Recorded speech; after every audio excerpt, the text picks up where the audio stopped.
Sunshine. Yes. That tent behind you is where you sleep. Yes, it is. You're homeless in Los Angeles. Tell me about it. I like houseless. You like houseless? Yeah. Okay. Home's here. Yeah. You know what I mean? Yeah. In So LA, you're houseless. In LA. Tell you about it.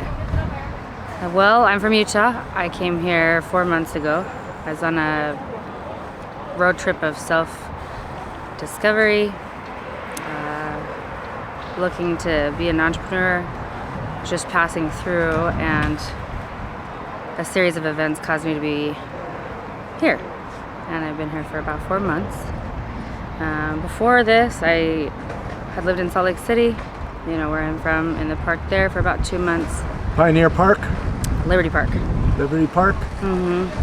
Being houseless is new to me, newer anyhow, and, you know, in regards to how long some people have been doing this. About like a year for me. I was in my car for about 6 months, and then I've been doing the tent thing more so since I got here. Thankfully, I come from the mountains, and I know how to camp really well, so it's been good. But this isn't camping. Good. It's not. But I'm blessed. I try to see it that way, you know? Yeah. So I prefer homeless. Yeah. So that's good. That's fine. Yeah. Before I was homeless, I loved to camp. After homeless, I don't think I've camped. Really? Yeah. So I still will. In the mountains, though. Not in another part. Yeah. Well, you're from Utah. Yeah. Yeah. So how do you survive out here? Very carefully. I survive by the way and means of the other people that live here. We don't always, like, you know, agree on a lot of things, but we do watch out for one another. By organizations such as Street Watch and Path. There's another new organization. It's Resilient, United or Resilient We Stand.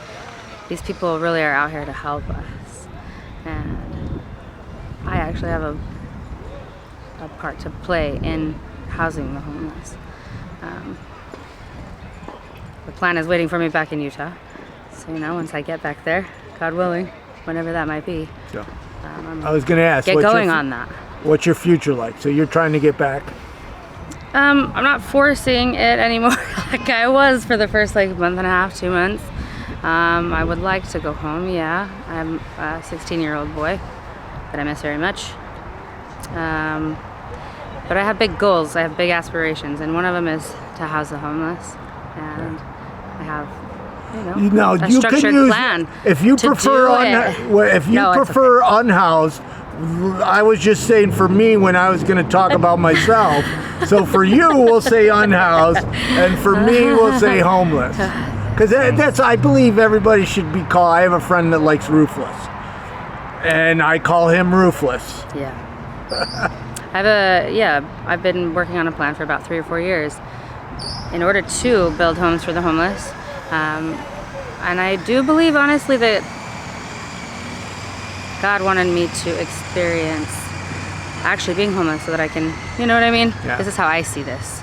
It's been a struggle. I'm not gonna lie. It's been, you know, a ride and a half, but it has taught me a lot about myself, and I want to be the change. I gotta experience. So it's amazing how so many people out here want to give back.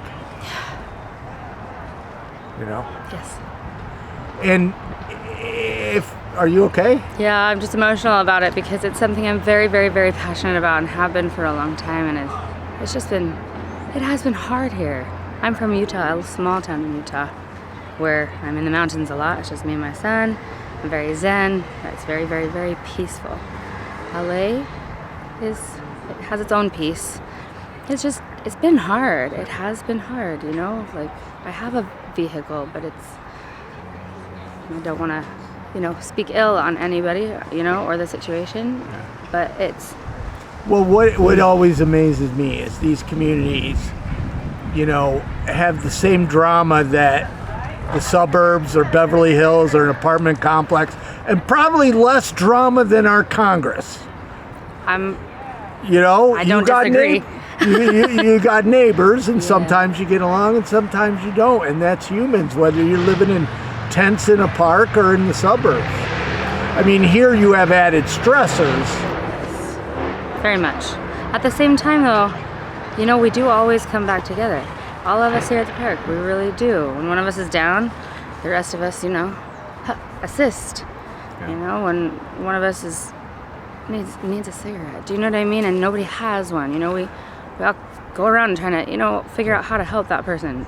You know, I know it sounds, but it's humanity. You know, we actually practice in the realist sense, and I'm not saying that other people that give and whatnot isn't humanity, but I mean, it's, you know, we have to be humble with one another, and we have to be, it gives me, you know what I mean, a welling in here, just because the 4 months I've been here feels like 6, 8, 10, it might as well be years, you know what I mean? Yeah.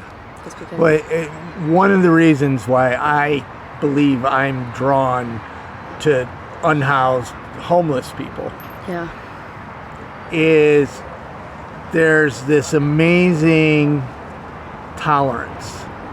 So you could be with all the different races, sexual orientations, mental illness, addictions, and for the most part, people get along.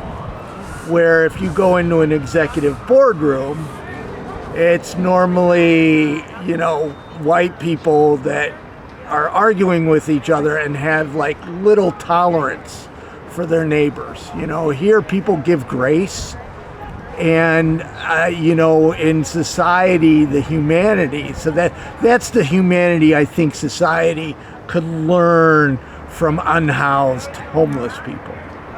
I agree. I absolutely agree.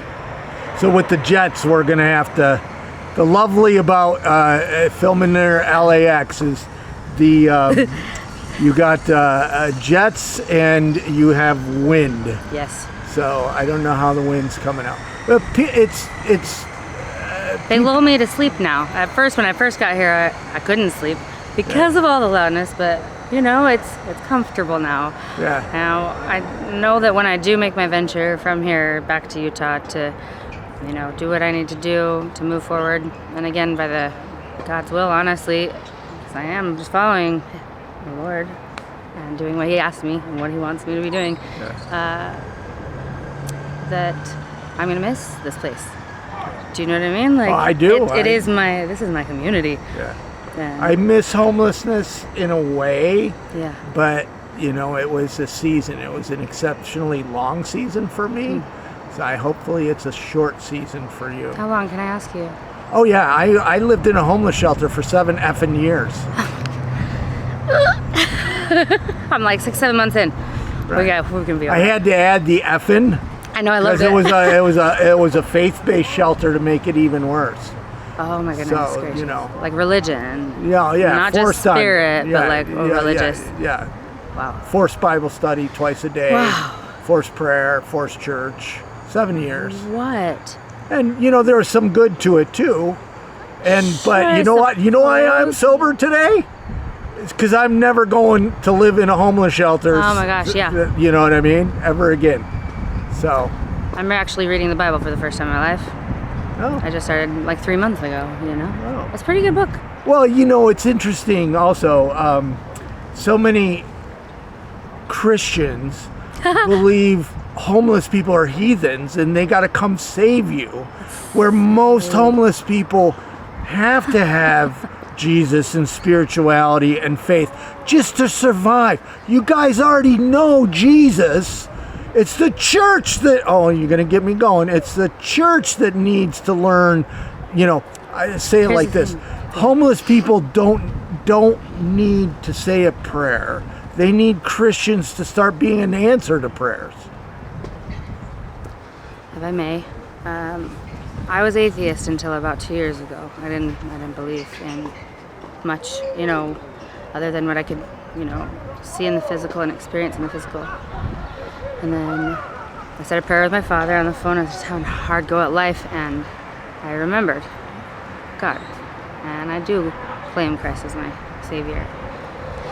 And since then, it's been a little rough because it is a whole new thought process. You know, it is a whole new experience. But I will say this. I want Christians to get on board too and really not use any sense of judgment, because that really is our Father in Heaven's job. It's His title. He's the judge, not us. And I, just to put this out there, I did not plan on being locked in LA for 4 months. You know what I mean? Like, this homelessness, houselessness, whatever you want to call it, can happen to anybody. Yeah. You know, back in Utah, I have success and I have loved ones, but I got out here and my phone went missing day 3, and I've been here for 4 months trying to You're get going to have to things speak. done. You're getting. I've been here for 4 months trying to get things done, and it is slowly but surely. But you're not wrong. We in the homeless community, we have to have Jesus. Yeah. We have to. Yeah. I didn't become homeless until I found and remembered that He was my Savior. You know what I mean? And then this is just by happenstance. Yeah. But it's amazing. And Looking at crazy. you don't match the stereotypical homeless person. If I saw you walking down the street or in a mall or in a grocery store, I would never expect you were a homeless person or unhoused person, excuse me. That's okay. Thank you. And you're wearing makeup, and we had a little conversation about this because you're willing to take it off. And I said, no, and I mentioned Brenda, and I'll link to Brenda's, because Brenda is very vocal. I'll send you Brenda's video about wearing lipstick and how it made her feel better. Yeah. I mean, in self-worth, and your makeup was given to you. Yes. You know, some reason society feels poor people shouldn't have makeup. Come on, are you serious? Look, I am a practitioner of self-care and meditation. I do chakra balancing work. I'm a life coach. I do Reiki, all the good stuff, all the good natural healing stuff. The most important part of the 13 years that I spent developing that for myself so that I can use it to assist people was the self-care. If I don't take care of myself to a point where I can look in the mirror and not feel stuck, lost, like there's no way back to my, to my home in Utah, where everything I love, and I've let it go to God. I sacrificed everything. Everything is in Utah and has been for a while, without communication because of the no phone and whatnot. But if I don't take care of myself and I don't make sure that I feel good, I would die out here. I literally would. I'm from the mountains. I don't understand how LA operates necessarily, like I'm a businesswoman, but I have to make sure that I'm feeling good, or else I will fall into a pit of misery and I probably wouldn't be able to get myself out. So I say wear the makeup, nail polish, and people have given me paints because I'm an artist and they know I like to do art. You know what I mean? I have fun on my days off. You're a person. You know what I mean? I totally am a woman. person. Yeah. Yes. So. Yeah. And I say, take care of yourself. Self-care is so important. If you had 3 wishes, what would they be? Well, that's it. To hold my son. Yeah, I've never had anybody laugh when I asked that question. I don't know that I've ever been asked that question. Yeah. To hold my son.